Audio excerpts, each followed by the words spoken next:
Hi, we're back. So today we are going to just jump right into things, and today we're going to be doing a movie commentary review rant on To All the Boys I Loved Before, to the sequel P.S. I Still Love You. So this is the sequel to All the Boys I Loved Before, to All the Boys I Loved Before. I didn't really know how to word that, but yeah, this is the sequel to All the Boys I Loved Before, which is a book series based on the series by Jenny Han. The first one came out in August 2018. It was great. And I have some thoughts about the second movie, because I watched the second movie twice, and I have so many issues with it. So, without further ado, let's just get into it. So, the movie opens up with Lara Jean, played by Lana Condor, dancing in front of the mirror to an 80s music video.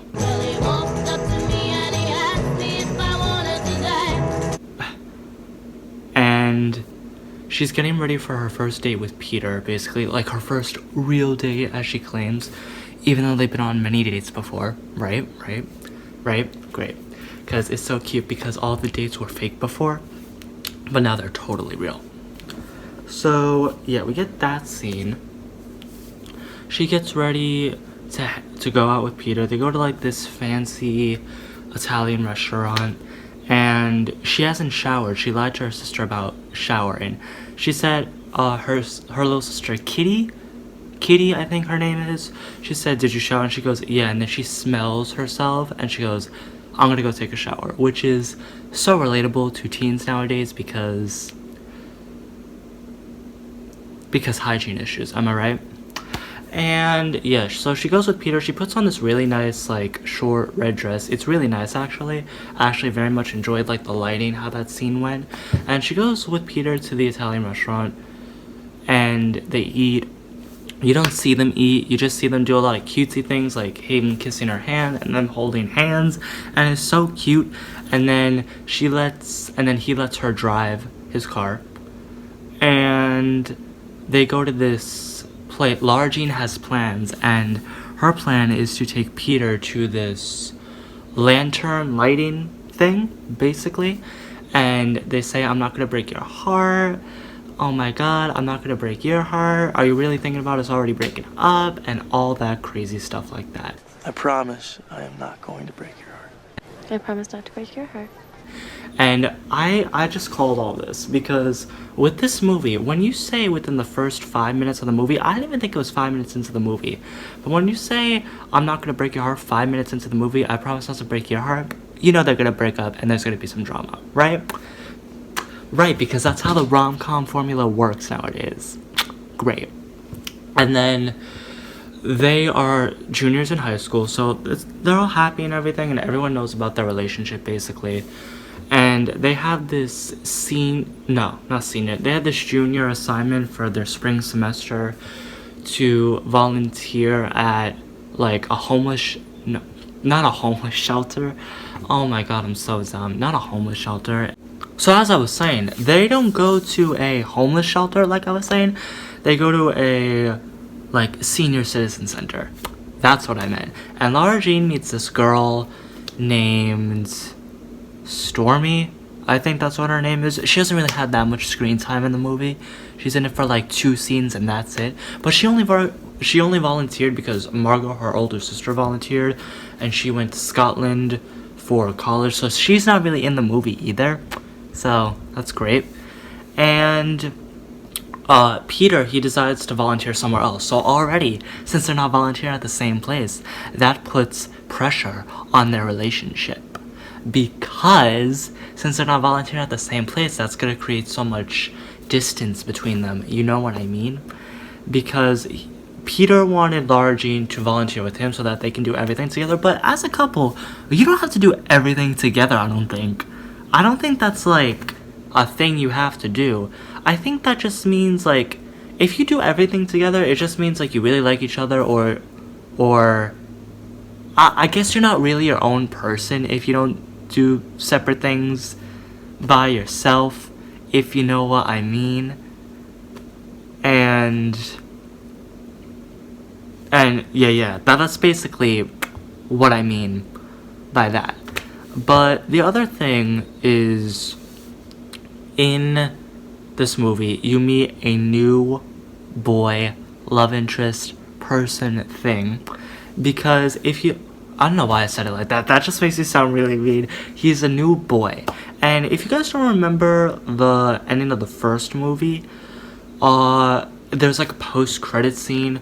Her fifth crush that she had a crush on, the guy from Model UN, John Ambrose McLaren, he comes up at the front door with like the letter and flowers, and Kitty goes, "Laura Jean, it's for you," and then the movie cuts, and then that's it. It goes to the end credits.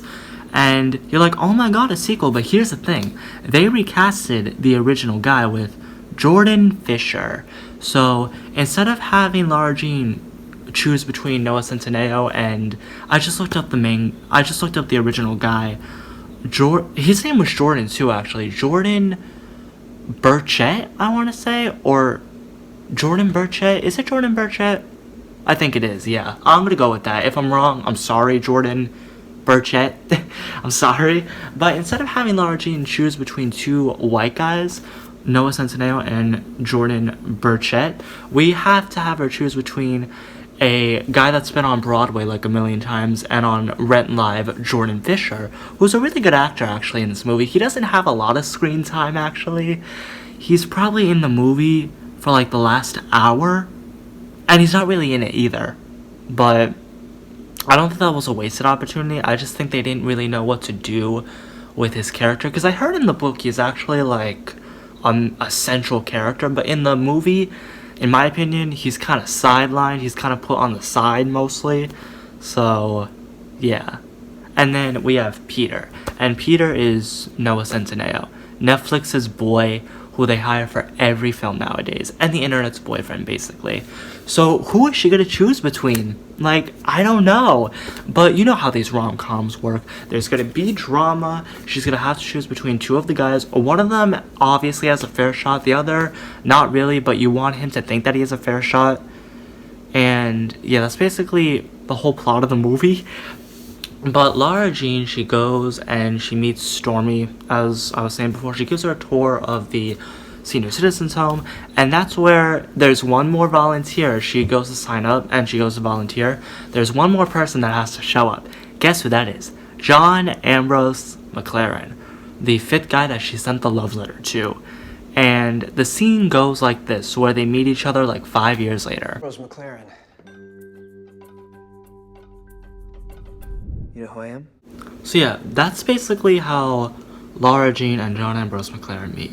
And he basically gives her the love letter because he sent it in the mail to her. He sent her back a letter, like a real legit letter, saying thanks for the letter and everything. And they do some cleaning in the senior citizen basement basically, and they find like these old letters, and she goes, "Oh my god, I found a letter, maybe I should read it."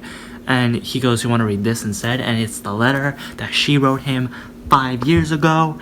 And they basically play this game throughout the movie where he goes, "I need it back." He goes, "You can read it, it's only a loner, but I need it back so that I can have proof that someone liked me in the 6th or 7th grade. I don't really know what grade. He just said middle school. I think he meant 6th grade though. I need proof that someone liked me in 6th grade. I need proof that a girl liked me in 6th grade. And that I wasn't a nerd all along." Cause there's like these flashback scenes in the movie where they read Harry Potter and everything. And they're like kind of really good friends actually. Because in their childhood in 6th grade, they're actually really good friends. They read Harry Potter. They go to this big tree house that their neighbor built, I guess, and they just read Harry Potter up there until like the end of the day. Like just hanging out with your friend reading Harry Potter in a treehouse, like that's the best thing ever. And that's how they bonded. They were in the same house Hufflepuff, and I think I'm a Hufflepuff too. I took the quiz, so I'm a Hufflepuff, so I can relate to them. And yeah, that's basically it. And basically after this, Laura Jean and Peter, their relationship is kind of rocky. But you know what they try to do? I'll go back. John Ambrose McLaren likes Laura Jean. He really likes her. likes her, if you know what I mean. And he basically like talks, because him and Peter were like super tight back then. They were best friends ever. They were BFFs. They got each other's backs back in the day. Ow, my hand. And basically, he wants to know how Peter's doing, but Lara Jean, he basically likes Lara Jean. Like, he really likes her, actually. He wants to ask her out, but she keeps mentioning Peter. And John Ambrose McLaren, he doesn't really, like, catch on that she's dating Peter since she talks about him so much in the movie when it's just her and John Ambrose talking. It's basically like a game of cat and mouse. Like Lara Jean leads John Ambrose on throughout the movie, thinking that she's single for, like, most of the movie. And she's not single for the movie. She's dating Peter, but they're having some relationship issues. But John Ambrose wants to date Lara Jean, but Lara Jean is saying, oh yeah, no, I'm not dating anyone. I'm single, but I keep mentioning Peter, so I might as well say that I'm dating him, right? But I'm not going to, because me and Peter, we're having this rocky relationship. We're having some issues, and if we end up breaking up, I have this other guy as a backup option to date, basically. So it's kind of this game of cat and mouse with both of them the whole time. There's some drama at the treehouse later in the movie, and we'll get to that scene in a minute. But yeah, and her and Peter, they go to this carnival, like it's the day after the first day at the senior citizen home, and her and Peter, they go to the carnival and they have so much fun. They just have like a night of fun, and they get cotton candy and they get this snow globe, and it's so fun. And yeah, that's basically it. So yeah, they go to the carnival, and it's great. We are here together at Sizzler. Thank you. So yeah, basically after Lara Jean and Peter have their fun day at the carnival, or fun night at the carnival. So yeah, after they have a fun night at the carnival, basically they have like this talk, like they go to a party the next day. And they have like this talk about them having sex for the first time. And Lara Jean in this movie, she's really like kind of self-conscious about herself and her relationship with Peter, because Jen, the ex-girlfriend, is still in this movie. No idea why. She was kind of useless in this movie, but towards the end, she's actually kind of useful.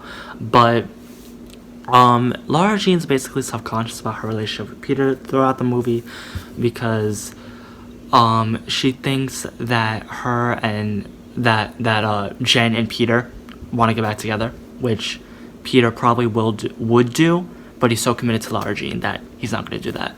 But basically, they just had this talk about them having sex for the first time, and she goes, I don't want to, like, rush into anything, and he goes, I totally understand, but she goes, you and Jen used to do it a lot, right? And he was like, I don't think it really matters, because that was in the past, this is now, like, I'm with you and not with Jen anymore, which I actually like, but they don't have sex or anything.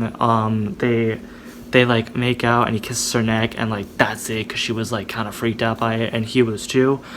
And yeah, but the day before, they go out to the track field where they had their first kiss in the first movie, and he gives her this necklace. And this necklace that he gave her was actually a like very big necklace, and he wrote her this poem, but actually he plagiarized the poem, because it's a poem from Edgar Allan Poe, the famous poet of The Raven or The Crow or whatever that short story poem was. I don't really know, but I read it back in school. The Raven. I think it's called The Raven, and it was actually really good. And yeah, that basically causes more drama in their relationship, because he goes, I didn't know that you knew I didn't write it. And she goes, of course I knew that you didn't write it. Like, why wouldn't I suspect that? Like, if you didn't write it, why didn't you just tell me? And he goes, I wanted you to think that I wrote it. And yeah, it's just like a stupid little dramatic moment. And her and John Ambrose, they start to grow closer as her and Peter's relationship begins to dissolve and fall apart. And they decide to have this senior citizen, like, ball, like, dance thing. And he goes, will you go with me? And she goes, yeah, sure, I'll go with you. And to this day, she still hasn't told not Peter. She still hasn't told John about Peter. Like, girl, like, what are you doing? You gotta tell him already. Like, stop, like, waiting. You gotta tell him that you're dating Peter. Like, I don't get it. So, yeah, she agrees to go with him to the senior citizen dance. So they already have, like, a date set in stone, even though she has a boyfriend. And they decide to go and bury and uncover this time capsule that they buried when they were, like, in 6th grade at the treehouse. So they invite John, Lara Jean, Peter's friend Trevor, and Lara Jean's best friend Chris. And guess who also shows up to this treehouse party? Jen. So yeah, I'm not gonna put in the treehouse scene because it's too much work and I already have so many clips to put in this video. But yeah, at the treehouse, there's drama. There's so much drama. Peter talks to John Ambrose about the stutter that he used to have because he was shy back in the day, but now he's all confident, so he doesn't have the stutter anymore. And Jen causes drama between all three of them. And she goes, Lara Jean, didn't you wear like a Seahawks sweater to try to impress John Ambrose? And then he goes, oh, that's really cute. And then she still hasn't told John Ambrose about her relationship with Peter. She still hasn't. And at the end of this whole fight debacle thing, Peter says, no, I think I can have my girlfriend clean everything up. And then John Ambrose goes, oh, okay, I'll see you later, Lara Jean. And she goes, bye. And then her and Peter, they have this big fight about her and John Ambrose's relationship and him being, like, the only one that she should be paying attention to. She shouldn't be paying attention to any other guy, which is kind of shady, but whatever. And so she goes, do you want to break up? And he goes, no, why would I want to break up? And she goes, because you're so, like, insecure about my relationship with other guys. Like, you thought that I was cheating on you with John Ambrose? And he goes, yeah, pretty much. And they basically break up, kind of. But then the next day, Lara Jean dresses up for Peter's game because he's a lacrosse player. So she dresses up, and they get to the school, and they're about to get on the bus to go to the other school where they're going to play the lacrosse game, basically. And her and Peter have the same fight that they did at the end of the first movie. It's always about Jen, and there was a picture with him and Jen, and I think they were just hugging or something, because Jen's parents are actually getting divorced, which you find out like 5 minutes later after the movie. And yeah, her and Peter break up, and Lara Jean, she literally says the line, here we go again. And I was like, girl, same. Because if you watch the movie, it literally takes place in the exact same scene with the exact same amount of time left in the movie. We had like a half hour left the last time. We have a half hour left this time. So yeah, they have a fight. They finally break up. Lara Jean's all sad and depressed. Yeah. Here we go again. Listen, She decides to text someone, meet me at the treehouse, and then guess who ends up showing up? So yeah, basically anyway, Jen ends up showing up to the treehouse. They talk, her and Lara Jean have a heart-to-heart. They kind of reconcile their friendship, basically, which I actually like, because female friendship, all the way. Am I right, people? I'm right. And her and John Ambrose, they go to the senior citizen dance, and they have a great time, and it's snowing, and they go outside to make snow angels. And then John Ambrose and Lara Jean kiss for the first time. But then Lara Jean has a stunning realization that John Ambrose is not the one for her.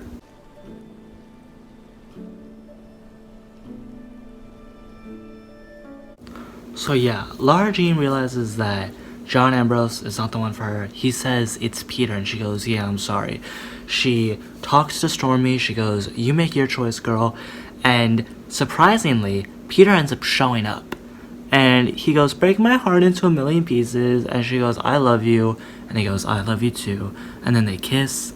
And then at the end of the movie, they don't send up another lantern into the sky. Lara Jean just like references that from the beginning of the movie because it becomes a full circle. There was a lantern at the beginning of the movie, and she references the lantern at the end of the movie, and she goes, "It's still our story. We're still at the beginning, and Peter will always be the one for me. There's no other man that can take me from Peter Kavinsky." And that's basically the whole movie. Our story, and we're still at the beginning. So yeah, that was basically P.S. I Still Love You, the movie. And overall, if everyone in the whole world and Netflix is being honest, everyone at Netflix headquarters was basically like, let's make the movie, but let's not make it as good as the first one. Let's make it kind of worse than the first one, which... I just hit my finger against my chair, stupid chair. But yeah, that's how Netflix went with this movie. They were like, we had a big success with the first one. Let's make the one good, but not as good. Which I think is the case. The first one was beautiful and great. The second one, it's kind of mediocre, but it's still good. And those were my issues with P.S. I Still Love You. That was my reaction. Those were my thoughts. And if you guys like this video, please sure to subscribe, like, and comment on this video because I make new videos every week. Even though that's not true, I make videos like every 2 weeks now.